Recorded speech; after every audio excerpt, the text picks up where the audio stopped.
2021 proved to be another year that for some meant a lot of isolation, fear, anxiety due to COVID concerns. News 10 ABC's Juliana Bruno joining us live in the studio tonight to tell us more about how state leaders are responding. Juliana. John and Trishna, Mental Health America ranks New York third in the United States for prevalence of mental illness in 2021 and second for adults with serious thoughts of suicide. It has been another difficult year for people still grappling with challenges brought on by the COVID-19 pandemic. The other pandemic is the mental health pandemic.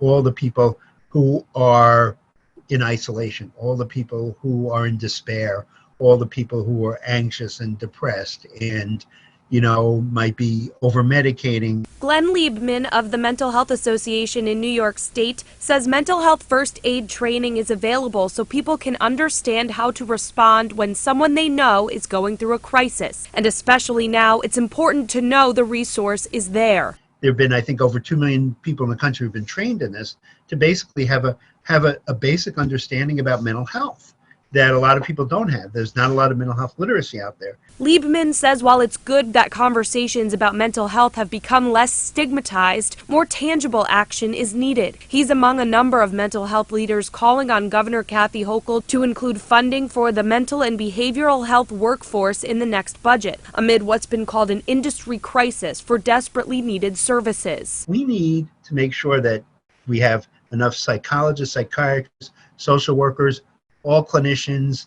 We just need a stronger mental health workforce out there. We need the services for those people. Governor Kathy Hochul recently signed a bill that establishes a 988 hotline for mental health emergencies. The idea is to connect people who are having suicidal thoughts or other mental crises with compassionate, life-saving services. Bill sponsor Senator Samra Brook saying, quote, "This is a major step toward updating New York's mental health infrastructure, and I'm proud of what we accomplished with this legislation, from providing cultural competency training for operators to reporting measures that ensure the line is being used equitably and efficiently."